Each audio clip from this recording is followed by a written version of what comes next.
Bom dia a todos. Inicialmente, eu gostaria de agradecer ao Dr. Humberto Luiz Borges Durso pela oportunidade e cumprimentar todos os demais integrantes da mesa que preside os trabalhos desta manhã e dizer que é uma honra estar aqui novamente para trazer um pouquinho do panorama do sistema penitenciário. Mas antes de iniciar a palestra, eu gostaria de, antes de mais nada, pedir desculpas pelo atraso. Eu vim de viagem e acabei pegando um trânsito ali na Marginal, que não esperava. Um sábado achei que o trânsito estaria tranquilo, acabei sendo pego de surpresa. Agradeço ao Dr. Edson pela compreensão e pela antecipação da palestra. Gostaria de pedir desculpa a todos os senhores por não estar aqui no horário, mas, enfim, chegamos com saúde, isso é que importa, né? Bom, há anos falamos do sistema penitenciário e todos os anos repetimos praticamente os mesmos problemas, né? Parece que os problemas são crônicos, mas são problemas pontuais. Eu acho que com um pouquinho de iniciativa e com investimento é possível melhorar o catastrófico sistema penitenciário, que já melhorou depois que passou da Secretaria de Segurança Pública para a Secretaria de Administração Penitenciária, mas ainda está bem longe do que nós almejamos, bem longe do ideal, né?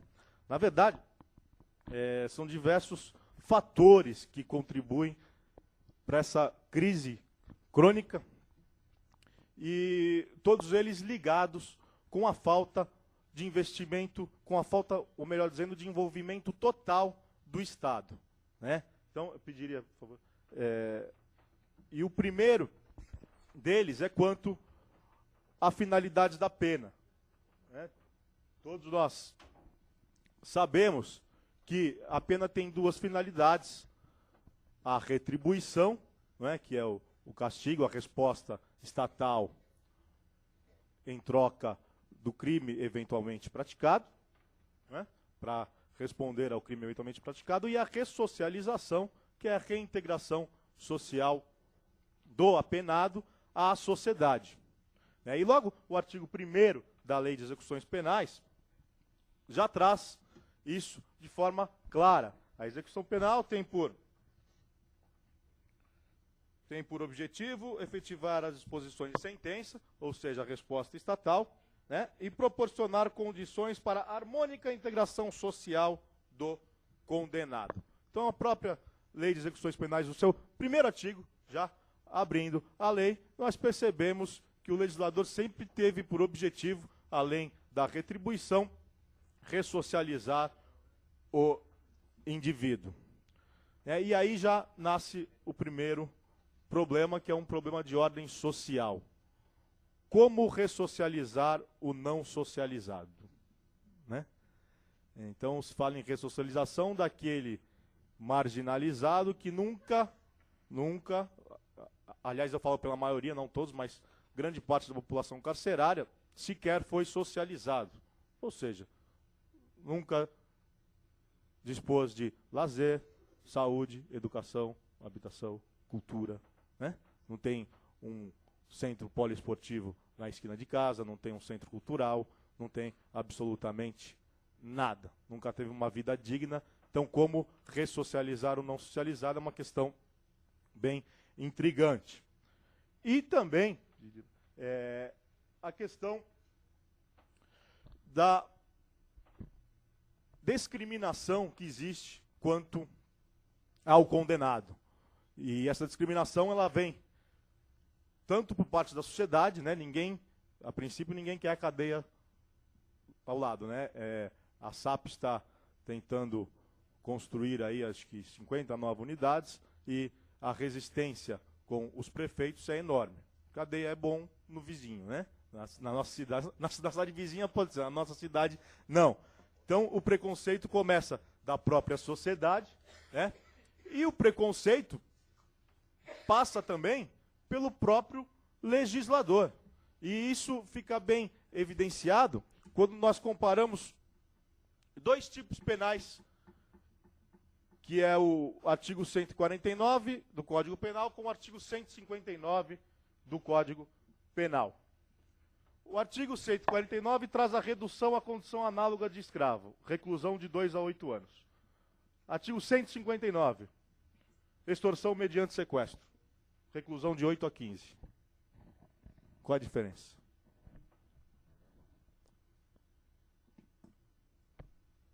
A redução à condição análoga de escravo é o crime do rico contra o pobre, e a extorsão mediante sequestro é o crime do pobre contra o rico. Então fica evidenciado pelo próprio legislador que a cadeia foi feita para pobre, né? Então, isso não foge da realidade, porque se nós fizermos uma pesquisa nas penitenciárias, nós constataremos que o nível financeiro é muito baixo, a classe pobre predomina as penitenciárias. Então, na verdade, diz o legislador que cadeia foi feita para pobre. Isso nós constatamos diariamente, né? Nós temos lá o ex-ministro José Disseu, que responde por lavagem de dinheiro, formação de quadrilha, corrupção passiva, corrupção ativa, concussão 4 vezes, está sujeito às penas de 30 a 169 anos de reclusão. E, segundo o despacho que recebeu a denúncia do procurador-geral, e despacho esse conduzido pelo ministro Joaquim Barbosa, trata-se de um chefe de organização criminosa, né? No entanto, encontra-se solto. Quantos aqui de nós não temos clientes primários com bons antecedentes que encontra-se preso ou por porte de arma ou por tráfico de drogas, mas que trabalha, estuda, tem família e teria condições de responder a um processo de liberdade, né? Então, mais uma vez, se evidencia o preconceito também do judiciário, e não só do executivo, e não só do legislativo, não só por parte da sociedade, mas também por parte do próprio poder judiciário. Por favor. Bom, outra questão que contribui e muito para o caos do sistema penitenciário é o descumprimento da lei de execuções penais, né? E o descumprimento começa logo pela inclusão do condenado no sistema penitenciário. Então, os artigos 5º e seguintes da lei de execuções penais trazem o processo de inclusão e prevêem que o condenado deve ser incluído num regime de observação, deve ser feita a individualização da sua pena, né? Deve passar por uma comissão técnica de classificação. Pode, por favor, por uma comissão técnica de classificação que vai realizar um exame criminológico, justamente para individualizar a pena, ou seja, vai traçar um perfil do condenado para que ele cumpra a pena de forma adequada. Resumindo, seria, por exemplo, o sujeito primário com 20 anos de idade, tem que ser tratado de forma diferenciada daquele sujeito que tem 50 anos, tem 80 anos para cumprir de pena, multireincidente por crimes violentos, né? Então, a lei de execução penal prevê isso, essa individualização da pena. No entanto, o preso provisório, ainda quando provisório, já entra no centro de detenção provisória, e se alguém tiver outros elementos para me contrariar, por favor, eu peço que contrariem, mas, a princípio, ele entra no centro de detenção provisória já de castigo. 15 dias sem receber visita, né, e sem receber alimentação, sem receber material de higiene, sem receber absolutamente nada, ele fica incomunicável, a não ser o advogado, também só faltava essa.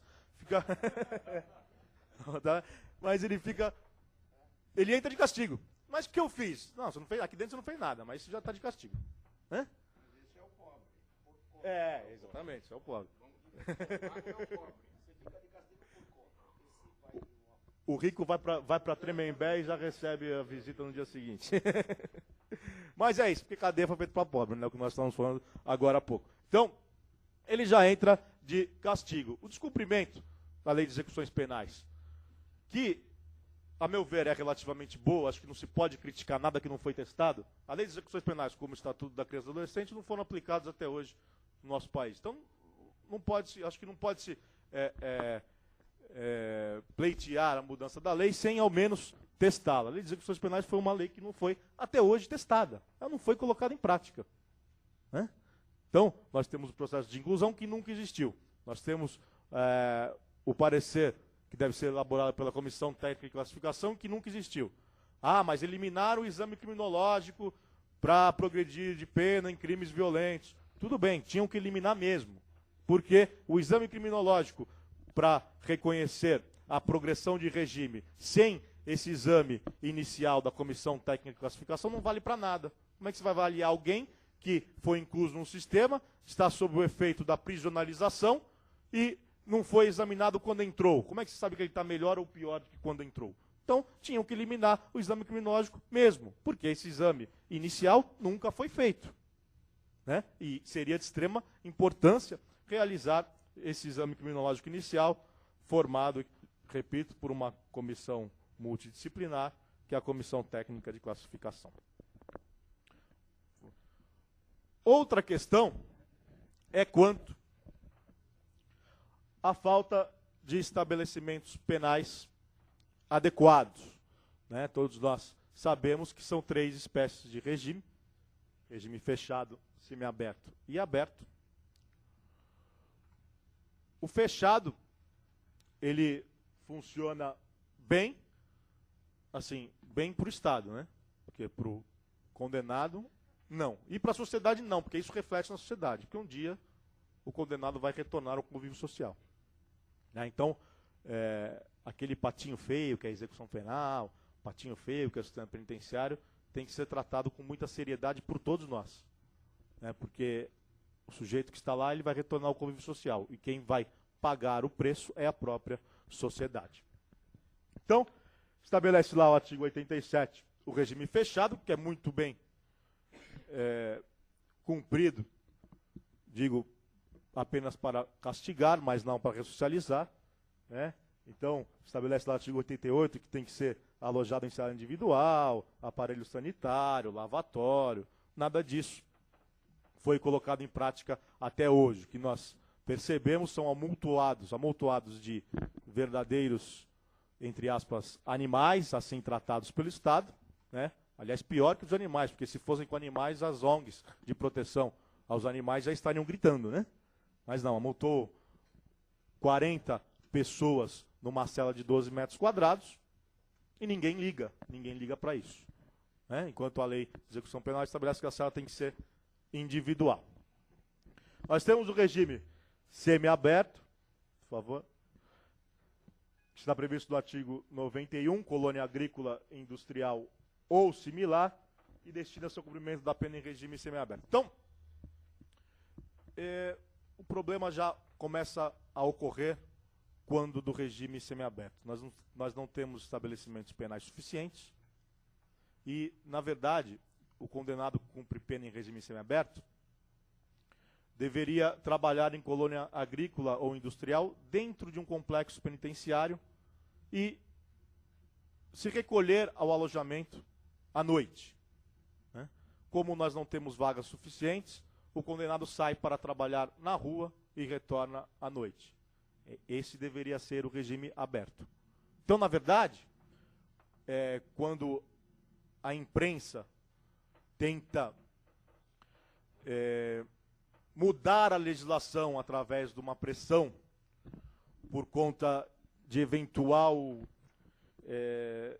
sensação de impunidade, deveria melhor se informar, mas nós também não podemos culpar a imprensa, porque a sensação de impunidade existe. Porque o sujeito sai direto do regime fechado para o regime aberto. Não deveria ser assim. A progressão de regime tem uma lógica. É o retorno social aos poucos. Então o sujeito no regime semiaberto já começa a trabalhar num complexo industrial agrícola, os alojamentos não são celas, sai 5 vezes por ano nos feriados, né, Dia dos Pais, Dia das Mães, que também não se confunde com indulto, isso é saída temporária, indulto é o perdão da pena.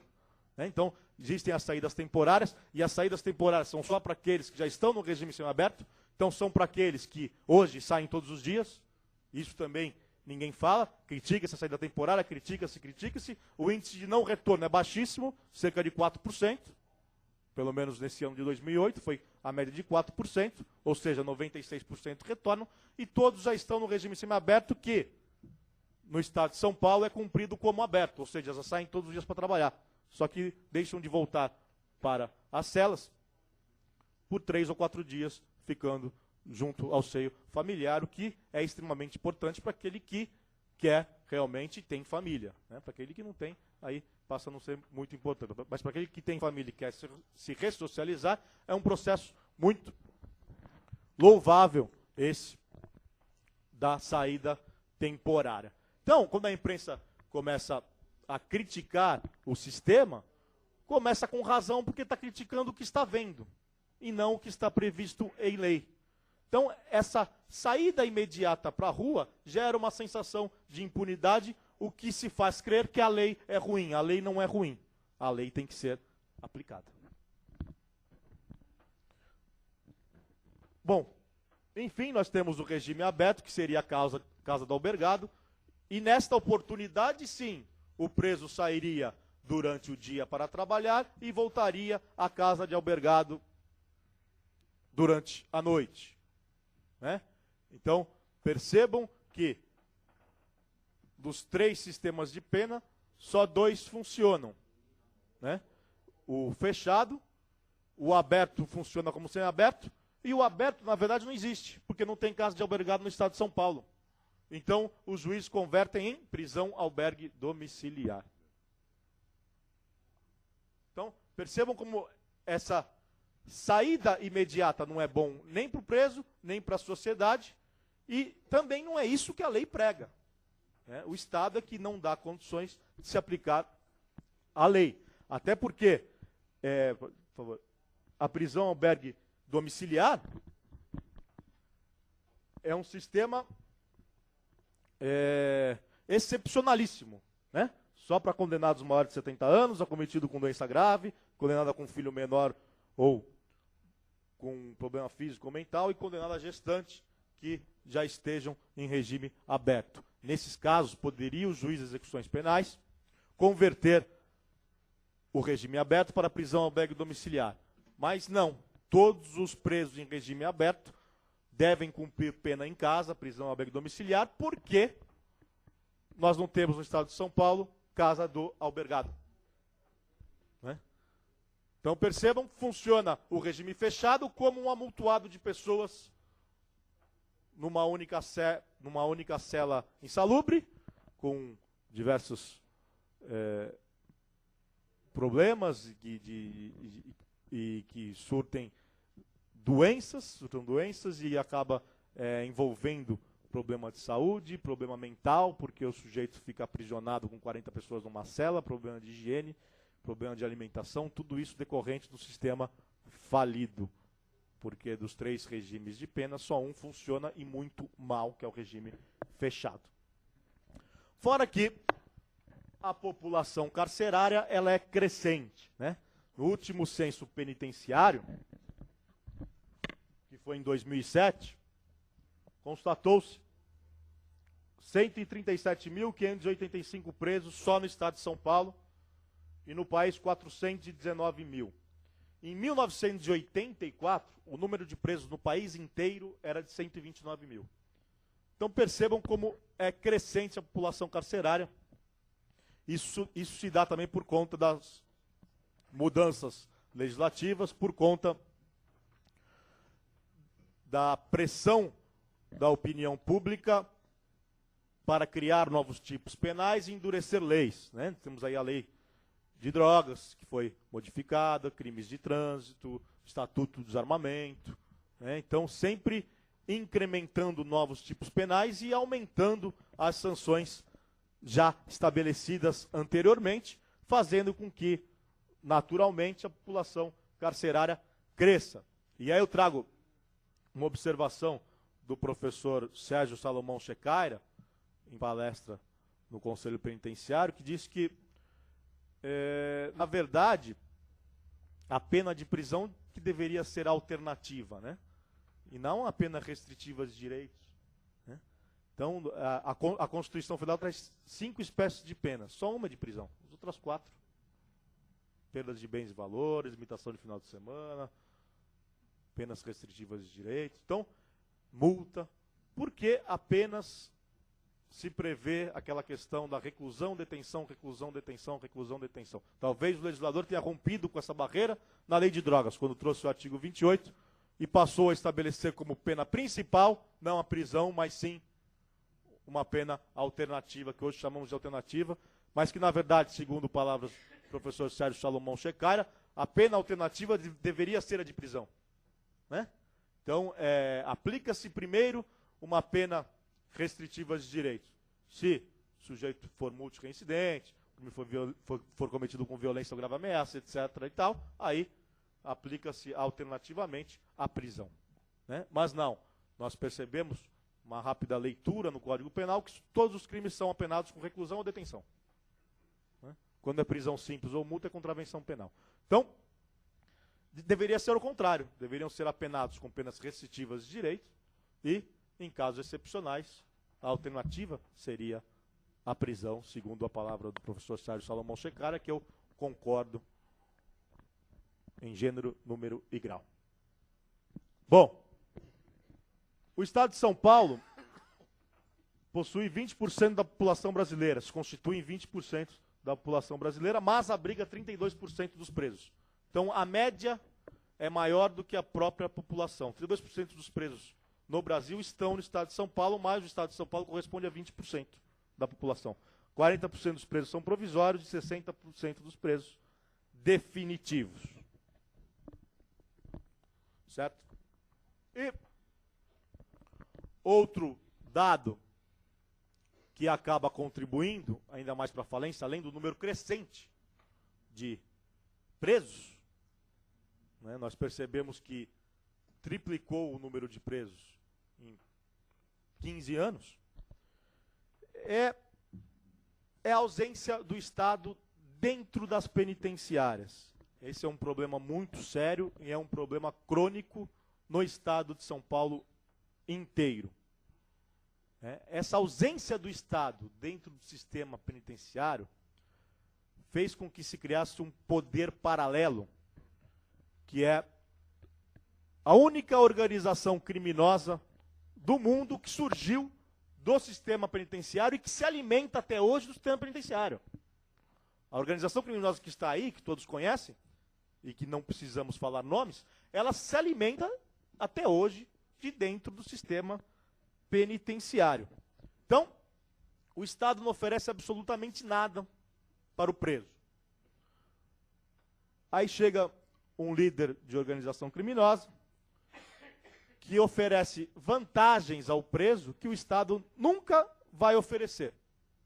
Né? Então, oferece, o sujeito é preso aqui em São Paulo e vai cumprir pena em Presidente Prudente. E aí é pobre. Como é que a família faz para visitar? A organização criminosa oferece ônibus. Aí leva. Né? A organização criminosa oferece material de higiene. A organização criminosa oferece droga. Oferece tudo. Tudo que o preso, tudo que o Estado não oferece, remédio. Tudo que o Estado não oferece, a organização criminosa oferece. Então a organização criminosa tomou conta. É o chamado poder paralelo, em função da ausência total do Estado dentro das penitenciárias. E aí, vamos levar em consideração que o cidadão seja primário, 19 anos de idade, cometeu seu primeiro delito, delito de classe média, tráfico de drogas, drogas sintéticas, LSD, êxtase, festa rave. O sujeito cometeu um delito e é preso em flagrante e não é conferida a liberdade provisória, apesar de preencher todos os requisitos, é mantido preso em função do crime praticado apenas, né? E entra numa determinada cela, o sujeito fala, ou você fica do lado da nossa organização, ou você morre. O que os senhores fariam? Eu não tenho dúvidas, eu ficava do lado deles. É questão de sobrevivência. O que se vai fazer? Estado de necessidade, não tem alternativa. E aí o sujeito sai da cadeia com uma dívida com a organização criminosa. Como é que ele vai pagar essa dívida? Cometendo novos crimes, novos delitos. Então isso acaba fulminando eventual tentativa de se iniciar um processo de ressocialização. O índice de reincidência é enorme em função disso. O sujeito sai com dívidas. Se ele não pagar a dívida, ele vai morrer. Então ele vai ter que assaltar alguém. Então ele volta a cometer novos crimes. Né?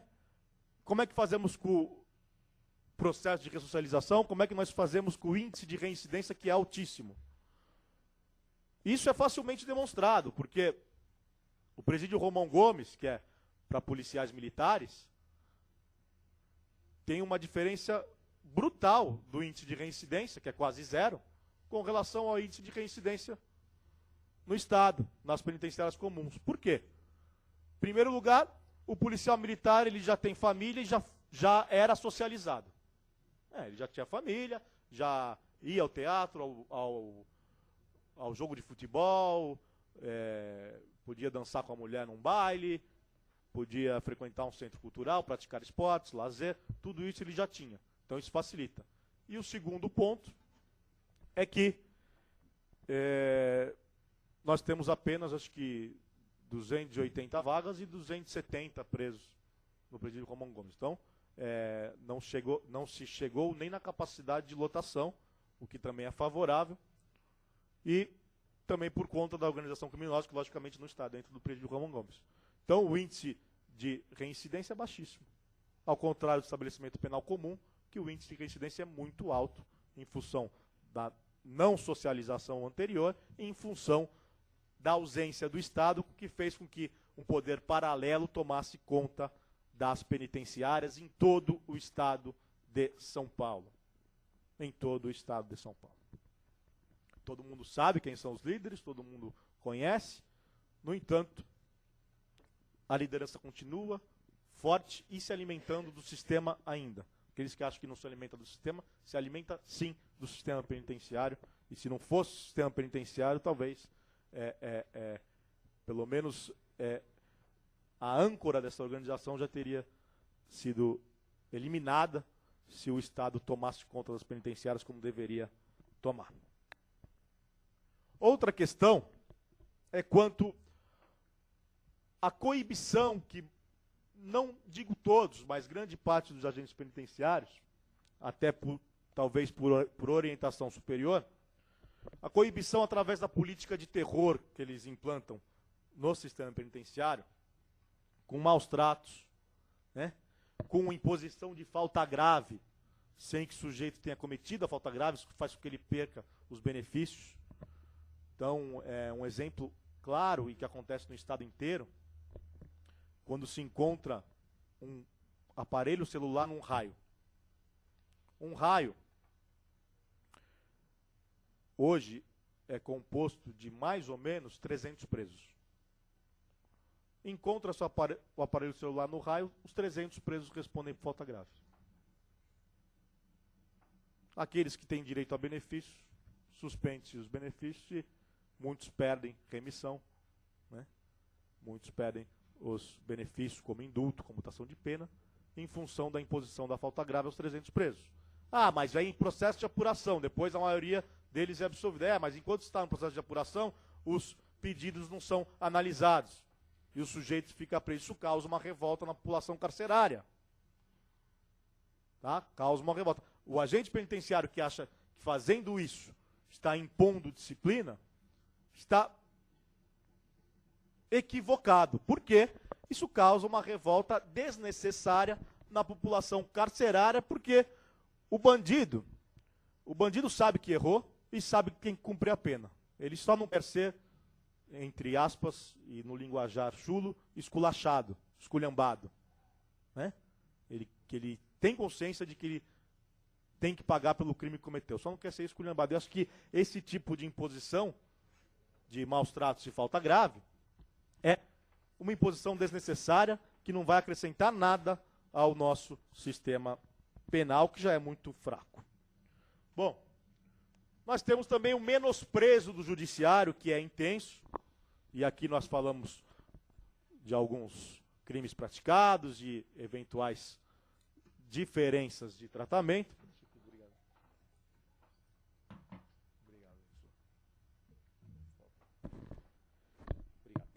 E eventuais diferenças de tratamento, mas o menosprezo do judiciário chega a assustar. Né? Observa-se apenas o crime praticado e não as condições pessoais do agente. Um exemplo claro é o porte de arma. Felizmente foi declarado inconstitucional o artigo 21 do Estatuto do Desarmamento, por uma ação direta de inconstitucionalidade, né?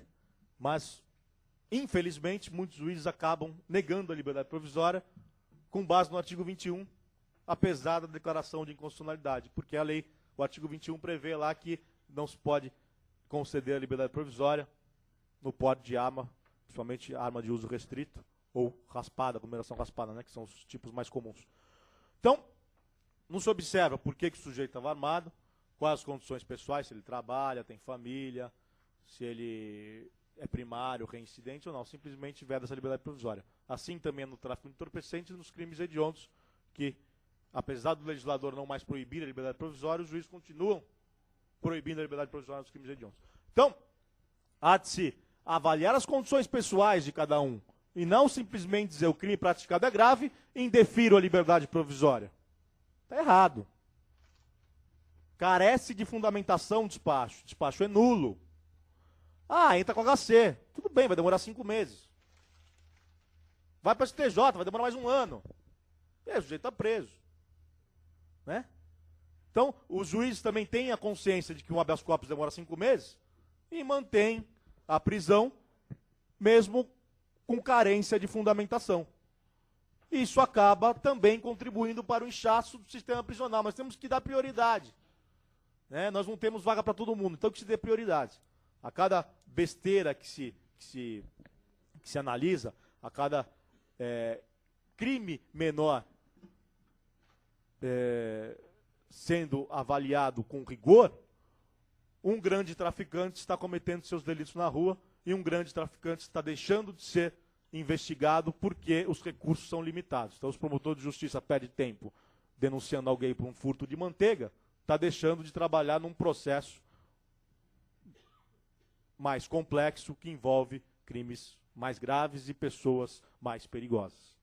Por isso que grande parte dos processos acabam sendo anulados. Processos de grande complexidade. Então, há de se dar prioridade, não tem jeito. Os recursos são limitados, nós não temos estrutura para tudo. Bom, outra questão também é a negligência das autoridades, né? Então, cabe ao juiz corregedor e a um membro do Ministério Público fazer as correições mensais, ou semanais, ou quinzenais, seja lá como for, no sistema penitenciário. Eles constatam tudo isso e nada fazem para melhorar. Não se discute a possibilidade de fazer um mutirão para conceder benefícios, muito pelo contrário, se discute a possibilidade de se prender mais. Então, nada fazem para cobrar das autoridades públicas uma posição. E a autoridade que nada faz, responde pelo crime de tortura, como estabelece o parágrafo 2º da lei de tortura. Aquele que se omite em face das condutas, quando tinha o dever de evitá-las ou apurá-las, incorre na pena de detenção de 1 a 4 anos, né?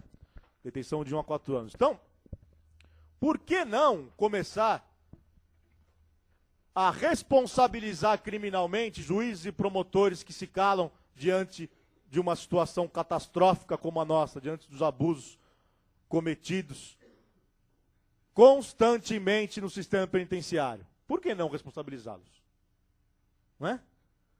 Então também falta um pouquinho mais de consciência das autoridades principalmente do Poder Judiciário, que contribuem muito para a falência do sistema carcerário, porque não estão preocupados com as vidas que lá estão. Tá? Sempre que visitamos, doutor Humberto, doutor Valmir, que podem constatar isso também, sempre que visitamos um CDP, o diretor do estabelecimento reclama. Olha, tem uns 20%, 30% aí que são primários, bons antecedentes, cometeram furto, estelionato, crimes de pequena monta, poderiam estar soltos. O que acontece que o juiz não solta?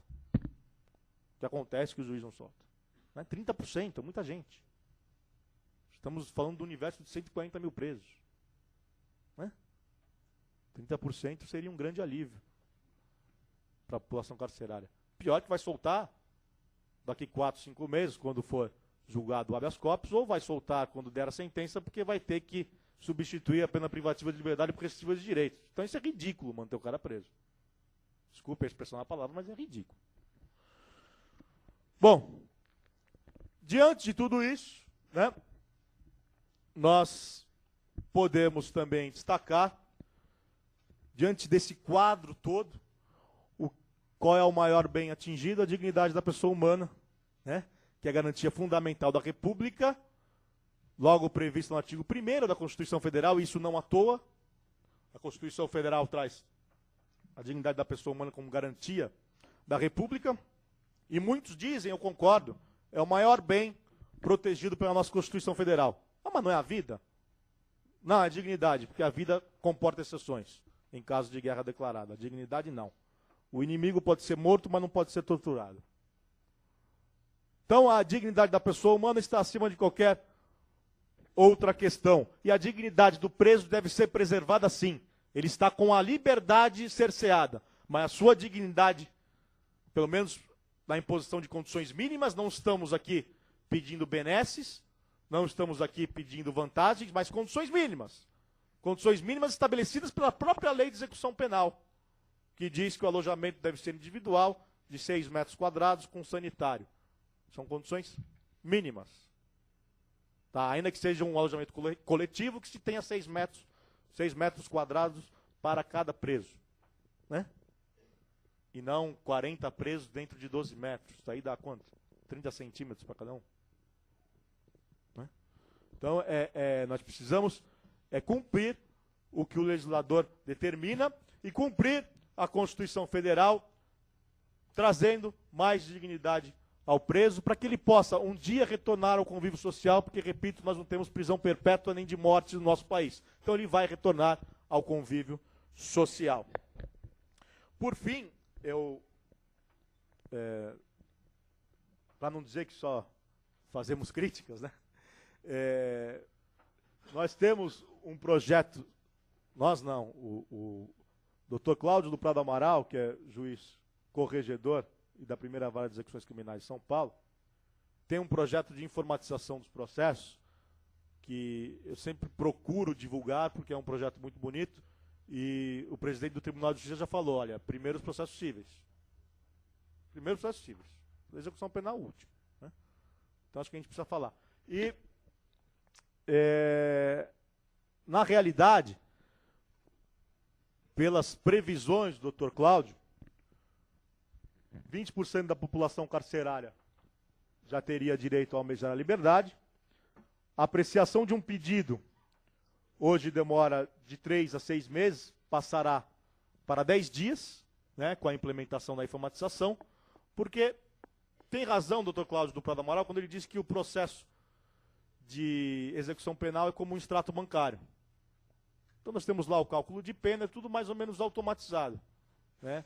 Não precisaria sequer de uma provocação por parte do defensor.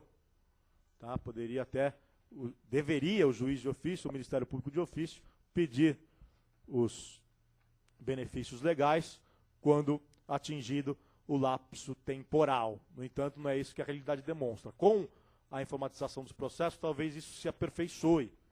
E talvez os advogados possam até trabalhar dentro de seus escritórios, porque hoje é torturante, como advogado, trabalhar em processo de execução penal. Primeiro que o preso fica transitando no estado inteiro. Não dá. Então o sujeito é preso em São Vicente e vai para Presidente Prudente, 700 quilômetros. Como é que faz? Não faz advogado. Aí depois vai para Bauru, depois vai para Lins, vai para não sei aonde. E aí? Como é que faz o advogado? Então, essa informatização com certificação digital talvez fosse um aspecto positivo, pudesse contribuir. E repito aqui, a Defensoria Pública é resistente, mas eu tenho certeza que nós poderíamos fazer um bom trabalho se desenvolvesse um convênio entre a Defensoria Pública e a Ordem dos Advogados do Brasil, para os advogados trabalharem em execução penal. Além de ser um nicho profissional, né?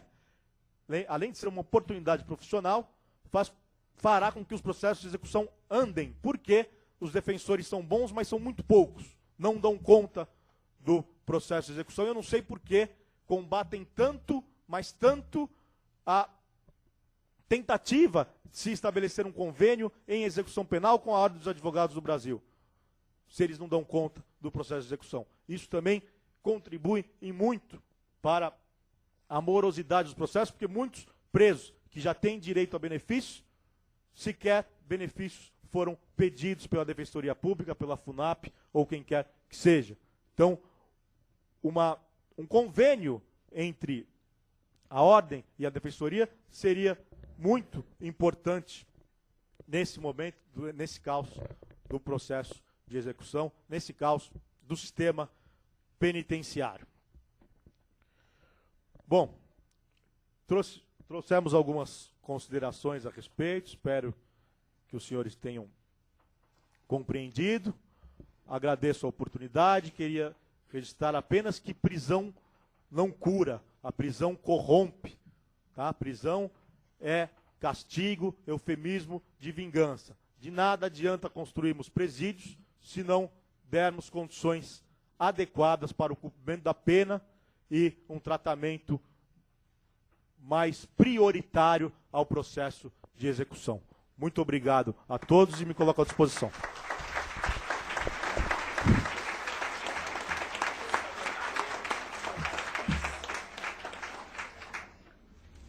Após a brilhante também exposição do doutor Matheus Cury, quero pedir aqui ao professor Geraldo Jabor que faça a entrega de uma lembrança também em nome da nossa OAB, ao ilustre palestrante, ao doutor Valmir, que também entregue a nossa lembrança. Eu acho que esse certificado, no campo intelectual, para todos nós que militamos no direito, é um avanço. É o reconhecimento público daquele que se entrega à profissão mais humanística que Deus criou. E eu tenho imenso prazer, com 50 anos de formado, de entregar ao Dr. Cury esse certificado, que é o reconhecimento tácito, não só da OAB, mas de todos os colegas que o conhecem e o admiram. Parabéns.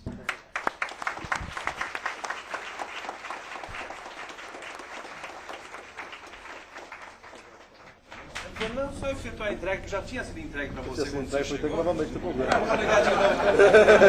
Obrigado. Obrigado.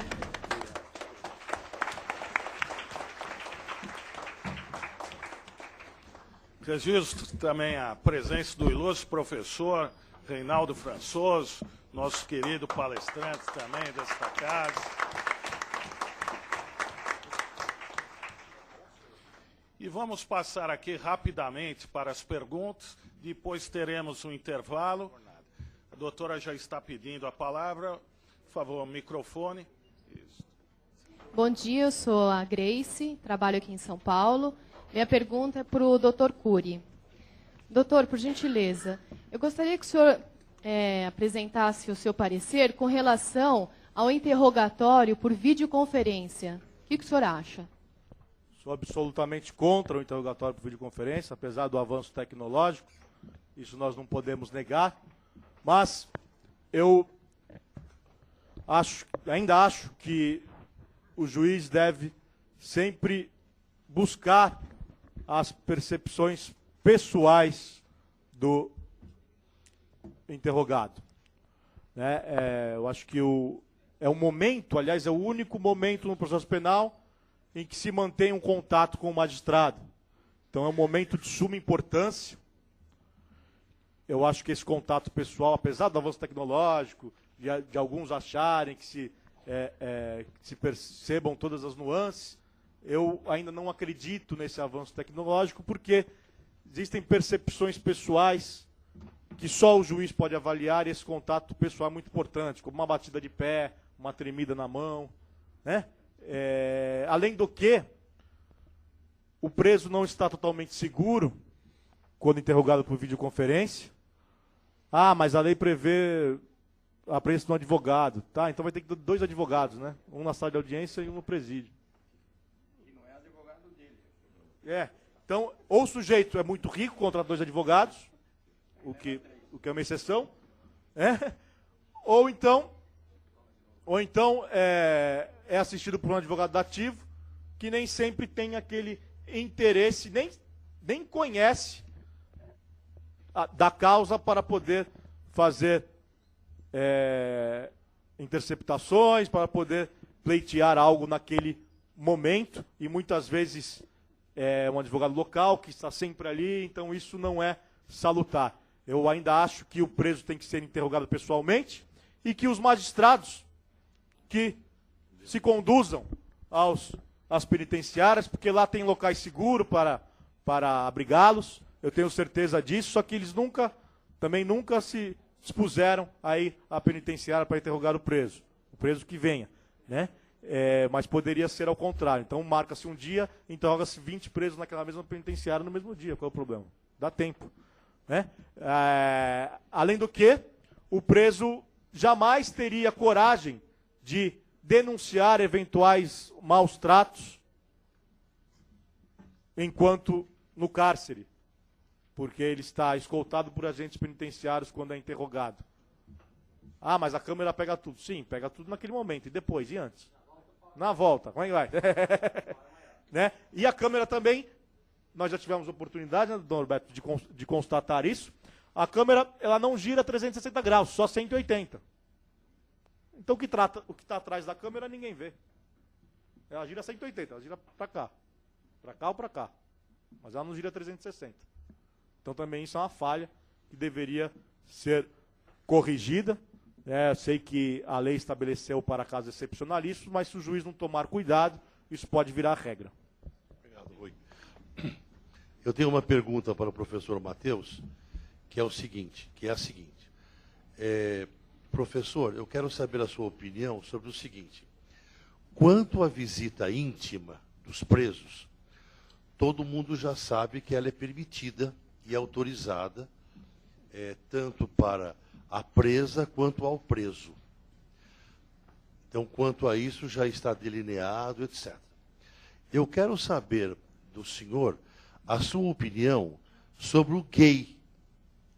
O gay. O senhor quer me comprometer, né, professor Nassi? Não. Com todo respeito à devida vênia, a relação homoafetiva. Eu não gosto disso. Sim. Tecnicamente me parece...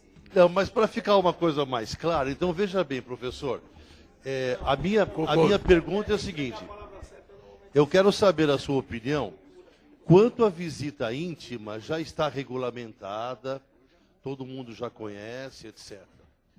Agora, eu quero saber a sua opinião, e seus comentários sobre se essa visita íntima deve se estender para o gay. Muito obrigado. Bom, é uma pergunta ingrata, difícil, mas eu acho que diante dos inúmeros julgados, considerando a união estável entre homoafetivos, eu creio que, se comprovada essa união estável, acho que é plenamente viável e possível regulamentar a visita íntima, sim, aos gays, já que o próprio judiciário já reconhece, em sua maioria, a união estável entre homoafetivos. Então, reconhecida essa união estável, não vejo problemas.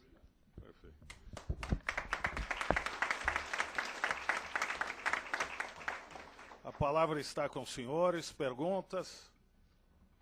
Sobre esse assunto, quero registrar que não vamos criar polêmica. O palestrante respondeu e está encerrado. Bom dia. E eu sou casado, hein, então... Bom dia, meu nome é Diógenes, eu sou agente de segurança penitenciário, sou professor do Departamento Penitenciário Nacional do Ministério da Justiça, sou membro da Comissão de Defesa dos Direitos e Garantias do Instituto Brasileiro de Ciências Criminais. A pergunta minha é ao professor Cury. Professor, o senhor entende que a súmula vinculante poderia auxiliar na execução de pena, né? Acabar com esse caos ou contribuir um pouco para diminuir esse caos? Quanto ao fato dessa loteria jurídica, que algumas várias execuções criminais possuem 2 juízes e eles possuem entendimentos diferentes. Alguns sentenciados ou educandos, vamos dizer assim, preferem ser transferidos para outras varas, tendo em vista que o magistrado tem um posicionamento mais benéfico para ele, na verdade. Na verdade, eu acho que poderia a súmula vinculante contribuir, sim, mas eu acho que é mais uma questão de mentalidade a ser trabalhada perante os juízes. Eu acho que o que nós percebemos dos juízes, não todos, lógico, nós temos bons juízes em execuções penais, mas em alguns juízes o que percebemos é a falta de envolvimento.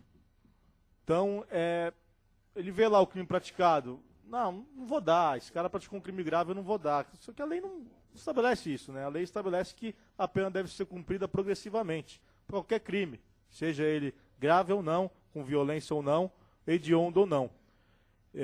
Mas eles procuram, principalmente hoje, com pedidos desnecessários de certidões, ficar protelando o despacho decisório para concessão dos benefícios. Isso é muito ruim. Talvez pudesse surgir uma súmula que acabasse de vez com a imposição do exame criminológico, que ainda é uma questão bem discutível. Então, entende-se que em alguns casos os juízes podem se pedir o exame criminológico, outros entendem que não, que o exame criminológico foi extirpado da lei de execuções penais. Enfim, poderia sim haver uma súmula nesse sentido. E eu acho que o principal é quanto também às faltas graves. Eu acho que haveria de ter uma regulamentação quanto a isso, porque falta grave não gera perda de benefício. Tá? E muitas vezes o juiz considera a falta grave como gerador de perda de benefício. Tá certo, no decreto de indulto e comutação de pena, sim, mas para progressão, nem sempre. Tá? Então, quanto aos benefícios e quanto à remissão também, que se perde toda a remissão da pena em função de uma falta grave, isso sim, eu acho que seria interessante uma regulamentação por parte do Supremo para que os juízes passem a seguir essa orientação. Aproveitando que o senhor está falando aí sobre a falta grave, há uma proposta de súmula vinculante que vai pôr uma pá de cal referente à interrupção dos lapsos temporais, né, referente às faltas graves. Eu acho que isso contribuiria muito, sim, para o processo de execução. Oi, bom dia, o meu nome é Mauro e eu faço parte da comissão do Jovem Advogado, Coordenadoria de Direito Penal, Processo Penal e Criminologia. E algumas semanas atrás a gente fez um debate muito interessante e polêmico lá na coordenadoria sobre a privatização do sistema penitenciário. E o que chamou a atenção foi o fato de que a gente constatou que no presídio de Guarapuava, no Paraná, a reincidência está em 6%, enquanto no Estado a reincidência média é em 70%. O que o senhor acha dessa medida assim, de terceirização de alguns serviços administrativos como assistência médica, jurídica, nos presídios e se ela deveria ser adotada para auxiliar na execução penal? Bom, nós temos que tratar isso com muito cuidado, né, porque a privatização total jamais, né, a terceirização total jamais, porque cabe ao Estado fazer cumprir a pena, né, fazer cumprir o processo de execução e fiscalizar a pena. Então, jamais a terceirização total. Mas eu acho, sim, que boa parte dos serviços podem ser terceirizados. Né? A alimentação hoje, boa parte já é terceirizada. Né? Eu acho que mantendo-se a administração do presídios com o poder público, ou seja, diretoria, né? A avaliação dos casos de faltas, os procedimentos administrativos, a segurança do presídio com o poder público, outros serviços internos poderiam ser privatizados, sim, através das parcerias público-privadas, né? Que tem sido um sucesso no Paraná, acho que em Recife também, acho que tem Minas, né? Tem também. Então, tem sido um sucesso nos outros estados, mas sempre com o cuidado de se manter a administração, a gestão do presídio nas mãos do Estado, que é para não se transformar numa questão inconstitucional, né, até, porque é inconstitucional se nós terceirizarmos todos os serviços, mas eu acho que a gestão pode ficar nas mãos do Estado e alguns serviços podem ser terceirizados. A parte de hotelaria, né? Hotelaria de preferência 5 estrelas, é isso? Não, mas acho que sim, seria uma experiência nova e uma experiência viável, porque nós sabemos que o que vem do particular sempre vem com mais exigências, até nessas parcerias as exigências são enormes, então se não cumprir, né, rompe-se o contrato de parceria, então esses casos acaba sendo viável sim a parceria público-privada.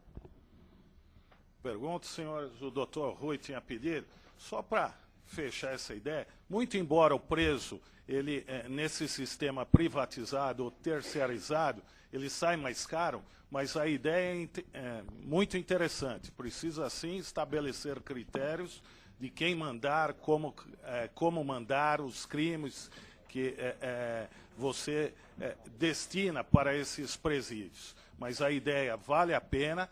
A crítica geralmente é que um preso geralmente custa R$700, R$800 e lá custa R$1.200. Mas se conseguimos educar ou ressocializar, mesmo sendo mais caro, eu acho que tem que ser estudado e tem que ser visto. Opa. Bom, muito obrigado, doutor Humberto. Doutor Cury, meus parabéns. Doutor Knipe, meus parabéns novamente. A minha pergunta é com relação à Lei Maria da Penha. A relação homem-mulher, me parece que já, nos primórdios da sociedade, ela já vem sendo discutida, e embora seja uma relação bastante fértil, eu tenho a impressão que nós não vamos esgotar, enquanto a humanidade existir, não vai haver possibilidade de se esgotar o que ocorre entre uma relação homem-mulher, posto que entendo que individualmente é impossível prever os resultados desta relação para o futuro. A ordem jurídica me parece que está bastante já esposada, já a jurisprudência é só procurar, já acolhe quase tudo que já aconteceu nesta relação. Entretanto, novas relações vêm sendo afloradas, novas relações estão aí postas no desafio do dia a dia do advogado, que é a relação homoafetiva. Não dá para desconhecer que ainda existe um ranço de preconceito nela, em todos os segmentos. Agora mesmo, ao ser questionado o doutor Cury, ele se viu momentaneamente numa situação delicada, que, no meu modo de entender, é falta daquilo que o senhor, na sua manifestação, disse, que é uma cultura que nós temos que começar a trabalhar dentro da Lei Maria da Penha, principalmente quando ela fala na relação de gênero. E é dentro da relação de gênero que eu vou fazer a pergunta para o senhor. Nesta relação de gênero, que eu entendo que está incluídas as relações homoafetivas, aplica-se a Lei Maria da Penha para as relações homoafetivas, quer sejam elas femininas ou masculinas?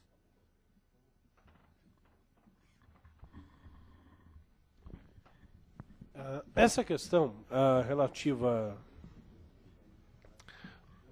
à orientação sexual, ela já vem sendo resolvida em parte pela própria lei. A lei fala que nós vamos aplicar a Lei Maria da Penha independente da orientação sexual. Então, no caso de mulheres que sejam homossexuais, a aplicação da Lei Maria da Penha, sem dúvida nenhuma, ela se dá. Em relação ao homossexualismo masculino, eu entendo que não. É uma norma de proteção à mulher. Portanto, não se pode contemplar aqui o homossexualismo masculino. Nós não temos aqui um instrumento legal de proteção. Não que não deva existir. Até pode existir, mas não pela Lei Maria da Penha. De fato, nós temos aqui uma regra legal que algumas jurisprudências, ao meu ver, deturpam quando estendem para o homem, prestigiando pretensamente o princípio da isonomia. Creio que não seja o caso. A isonomia já vem prevista em lei, ela já vem, na verdade, ela nasce dessa questão de gênero. E se nós formos aprofundar o estudo de gênero, o gênero ele é um componente sempre masculino. Essa relação de poder e subordinação ela tem um viés masculino, independente de quem pratica a violência, de qualquer forma. Então, em relação ao homossexualismo feminino, tranquilamente, existe aplicação por conta até mesmo de previsão normativa. Agora, em relação ao homossexualismo masculino, penso que não. Olá, o meu nome é Felipe, quero parabenizar o professor Knippel e a minha pergunta é a respeito da Lei Maria da Penha quanto ao descumprimento das medidas protetivas de urgência, se sempre deve se aplicar a prisão em flagrante. Bom, a Lei Maria da Penha ela prevê, de qualquer forma, a possibilidade de prisão em flagrante e prisão preventiva. Algo que não havia antes, porque normalmente você tinha lá a aplicação da Lei 9.099, e se houver a aplicação da Lei 9.099, basta que ele compareça ao juizado imediatamente, ou se comprometa a comparecer, não será imposta nem prisão em flagrante e nem fiança. A Lei Maria da Penha, de fato, acolhe essas duas possibilidades em relação à prisão em flagrante e à prisão preventiva. Se houver descumprimento de uma medida protetiva de urgência, desde que, somados aos outros requisitos dos artigos 312 e 313 do Código de Processo Penal, poderá haver prisão preventiva. Penso que somente o descumprimento da medida protetiva de urgência por si só não cause a decretação da prisão preventiva. Então eu tenho que ter o descumprimento, que é um pressuposto, e além disso, somados os outros requisitos previstos em lei. Bom, vamos passar para as duas últimas perguntas, ou as três últimas perguntas. Doutora e o doutor aqui. Vamos lá, doutor. Bom dia, doutor Edson. Sou estudante de Direito da São Judas, 4º ano. Gostaria de fazer uma pergunta referente ao projeto de lei para equiparar o atentado violento ao pudor ao crime de estupro, sabendo que o crime de estupro ele é vinculado ao sujeito passivo mulher, pois exige a cópula carnal. Retirando a tipificação do atentado violento ao pudor do Código Penal, seria correto, ou pelo menos abrangeria de forma correta, os outros sujeitos passivos, como o homem ou o homoafetivo, quando ele é agredido, ele é utilizado como sujeito passivo nessa prática, o correto não seria apenas mudar, na realidade, a pena, dessa forma, equiparando a pena de estupro, ao invés de retirar a tipificação do Código? Essa equiparação já havia sido proclamada pela lei desde a Lei dos Crimes Hediondos. Nós tínhamos a pena do estupro igual à pena do atentado violento ao pudor, a reclusão de 6 a 10 anos. O que o legislador faz é exatamente tornar o estupro um crime comum. Não exige mais, portanto, nenhuma qualidade especial do agente. É um crime que pode ser praticado por qualquer pessoa, contra qualquer pessoa.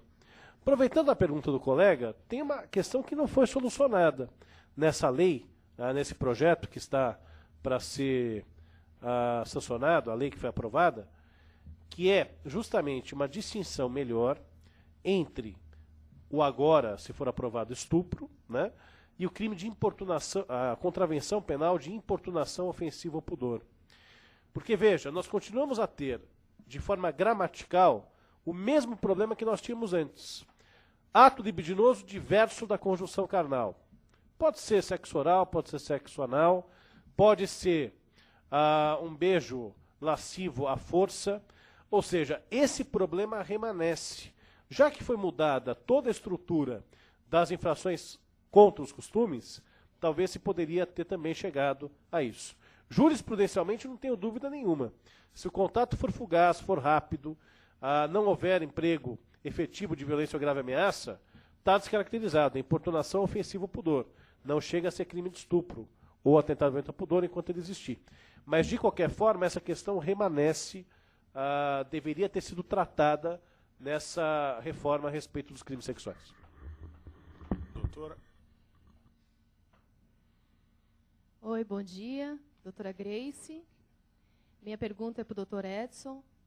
Doutor, por gentileza, eu queria seu parecer com relação à aplicação da Lei Maria da Penha para os casos, né, para os relacionamentos, o ficar, né, de hoje em dia, que não tem estabilidade, a empregada doméstica e também com relação aos juizados especiais, que não se aplica, né, no caso da Lei Maria da Penha. Como é que fica a lesão corporal leve, que o juizado especial estabelece, né, algumas determinações, e como é que fica essa incompatibilidade? Ok. Bom, em relação a um tipo de união que não seja previsto em lei. Nós temos o casamento, união estável. Quanto a essas relações, sem dúvida nenhuma, é possível aplicar a Lei Maria da Penha. A Lei Maria da Penha se aplica também para relações afetivas. Então, isso engloba, sem dúvida nenhuma, o namoro. A questão do ficar, como você colocou, vai depender muito do caso concreto. Se provar essa relação afetiva, se for uma vez só, se é um ficar mais prolongado, enfim. Tudo isso precisa ser questionado no caso concreto. Não dá para ter exatamente uma regra em relação a isso. Empregada doméstica não entra na Lei Maria da Penha, porque carece dessa relação afetiva de qualquer forma. E nós temos agora um juizado especial de violência doméstica e familiar contra a mulher, que julga causas cíveis e causas criminais. Aqui em São Paulo foi criado um anexo, a 8ª Vara Criminal do Juízo Central de São Paulo. É lá que funciona, portanto, esse juizado. Não será adotado nenhum procedimento relativo à Lei 9.099, nem da fase de conciliação e nem da fase processual. Portanto, nós vamos determinar qual que é o procedimento de acordo com a pena. Pode ser até o procedimento sumaríssimo, eventualmente retirado dos institutos despenalizadores que pertencem à Lei 9.099.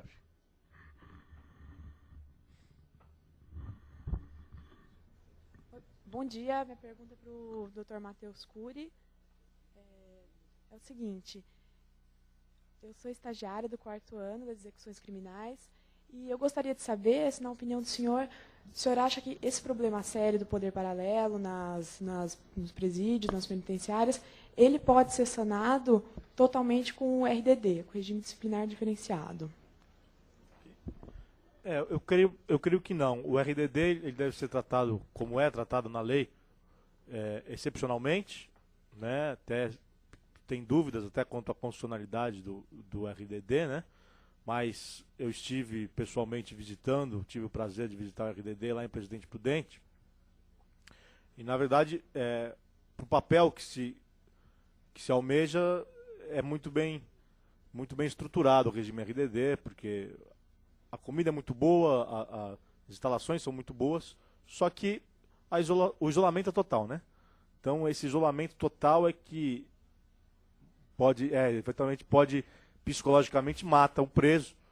Então, não vejo o RDD como uma solução, até porque eles ficam lá um tempo, depois saem, voltam para as penitenciárias, porque não pode ficar no RDD para sempre, né? Tem um tempo. Então, eles acabam voltando e liderando fora, mas também o regime RDD também é corruptível, como são os demais regimes, né? Então, acho que não seria essa a questão. Acho que a questão mesmo é a presença do Estado. Porque o Estado não está presente. O Estado só tranca a cela e tchau, deixa lá. Põe, dá um chute na bunda e tranca, né? Então, o que falta mesmo é a presença do Estado tratar essa questão com mais seriedade e não deixar espaço para os criminosos, né? Não deixar espaço. E aí entra questão do celular, entra celular porque alguém facilita, né? Aliás, eu fico bravo quando alguém fala, não, porque advogado não facilita nada. Entra celular quando alguém facilita. Tem alguns poucos advogados que se prestam a esse papel, mas aí não são advogados mais. Deixaram de ser advogados. Né? A grande maioria não se sujeita a isso. Obrigado.